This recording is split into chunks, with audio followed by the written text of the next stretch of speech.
Hello, my name is Mira Anand, and my oral presentation will be focused in on disaster preparedness. That's really going to be my policy focus. And the idea there is really having a conversation about what was really going on in New Jersey post Sandy. And I'm going to be utilizing Bardak's 8 steps to try to tell my story. And just to kind of start by giving you guys a background of kind of what happened during Sandy.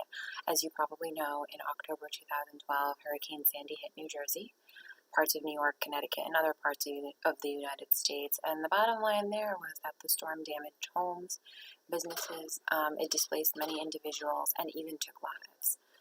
According to the Rutgers Regional Report, there was an estimated initial economic loss in New Jersey of 11.7 million, and this doesn't include damages to physical structures, which totaled a lot of money. But this just kind of allowed me to wrap my head around just the economic ramifications of the storm. And of course, there were fiscal, economic, emotional, environmental, and other ramifications, on a large scale of this disaster. Based on a lit review that I did do, I found, I wanted to identify basically 2 organizations that were really in charge of, disaster recovery efforts. The first was the Sandy Recovery Office, and they were related to the federal arm of FEMA, which supports the mission of long-term recovery through, the Sandy Recovery Offices, which are located in New York and New Jersey, but for the purposes of this project, I'm going to be focused in on New Jersey. And according to certain opinions, these organizations, through the Federal Emergency Management Agency's Public Assistance Grant, did fund a lot of work to combat damaged infrastructure. And so there were some positive things that it did achieve, but there's essentially a lot more to do. For instance, work that some inhabitants would like to see done is really not being done. There's people still dealing with damaged homes, and thus there is a sentiment overall that things are really not being done properly, and those who have still unmet needs, continue to kind of be upset about what this office has really done for them.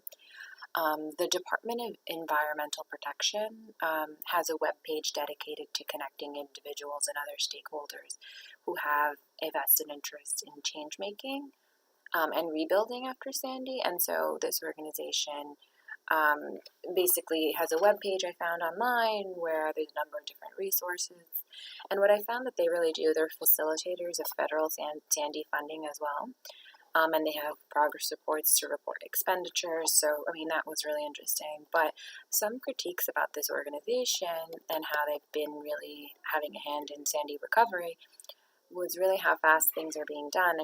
They're facilitating funding, but a large $7.1 million grant, which is coming in through the federal government, was allocated basically 2 years after Sandy. So it's really like the time frame issue here that's really causing some negative sentiment. Based on evidence and lit review that I conducted, I found that the bottom line is that there is aid coming in, but not fast enough. And it almost seems like there is no sure, fast way to ensure that residents or business owners who still have unmet needs can have their problems solved. And so, as a government employee myself, I recognize that sometimes there are solutions or alternatives, but they take long to figure out how to access and how to administer. So that's so I find that was like a major issue, or maybe the underlying issue, according to myself. And the problem with the Sandy situation and other future potential ones is that disaster preparedness and disaster response cannot happen this way. Time is of the essence in these situations. There are too many psychological, emotional, social, health, and economic concerns at stake for this to really be the norm. So I propose the following. I think that in each state, but in this case obviously focusing in on New Jersey, we need to have a focused center or department that is dedicated 100% on disaster preparedness and disaster relief.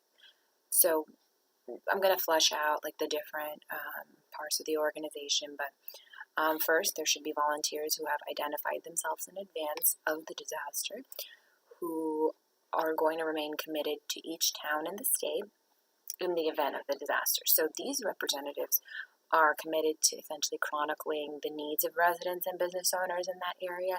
So that's their job, essentially. Then their job is to relay this information to the central office, who will take full responsibility of managing all disaster relief for the state. Part of that commission would mean that they would have a reserve fund, or the organization, this agency I'm proposing, would have a reserve fund available for immediate expenditures, whereas the funding that would come from the federal government that may take a little bit of a longer time could replenish that reserve account. So there's money essentially already sitting there. There could be private fundraising going on and different things going on to help feed that reserve account. Their director would have to liaise with the federal government. It would be the director's job to liaise with the federal government to expedite resources and get them to the organization in New Jersey. Then, with the town representatives and the executive office in the state, the resources could be then allocated. And the idea there is that those representatives who are representing the different towns could, share the stories of those who have been affected. The idea here is to have a clear outline of who is responsible for what before a disaster strikes. A tertiary benefit here is that there's also one responsible office, so if anything is going on, that office essentially is fully accountable.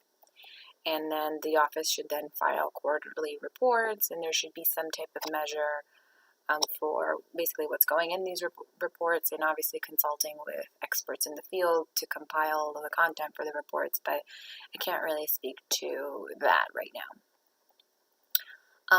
In moving forward, selecting kind of criteria for judging these outcomes, I would really look at dollars needed, so that agency would have to chronicle, unquantify the dollars needed versus dollars allocated. So that's one simple measure, but I don't know if any agency is really doing that right now. Really looking at complaints filed and complaints responded to, and then the quarterly report, which should include some type of case study, some type of quantitative information. So those would be 3 criteria for measuring outcomes.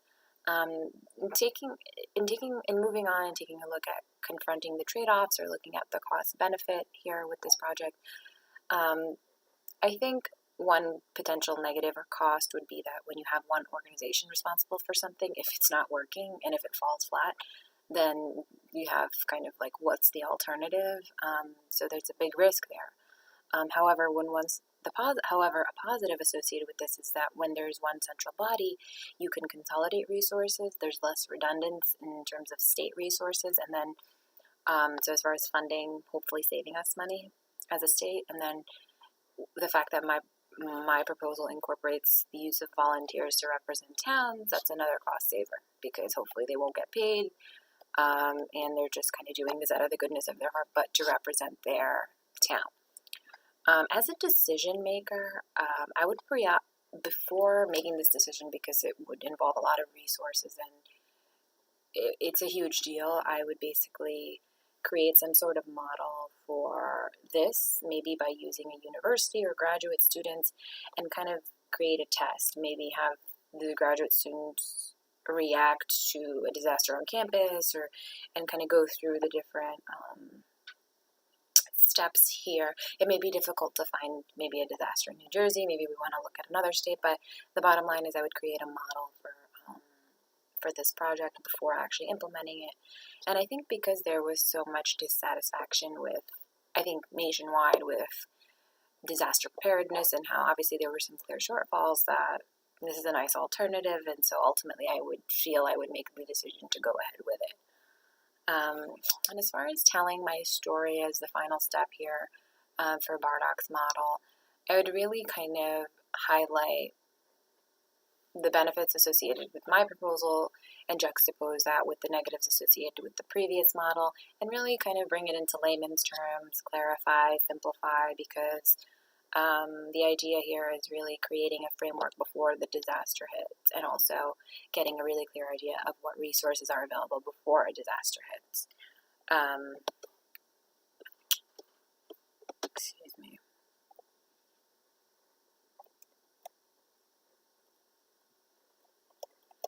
I think that the main legislative body here involved would be the executive arm in the state, the Senate. In terms of obviously like first passing this resolution, I would have to involve federal representatives from the federal government to actually kind of side with us to help us fill our reserve account and allocate really and help us better understand the finance portion of this project. So those would be a couple of the different arms that I would include. And that's really it for right now for my oral presentation, and I just encourage you guys to stay tuned for, I guess, my written project, which will elaborate a little bit more on this, and you'll get to kind of see the details associated with my oral presentation here. Thank you.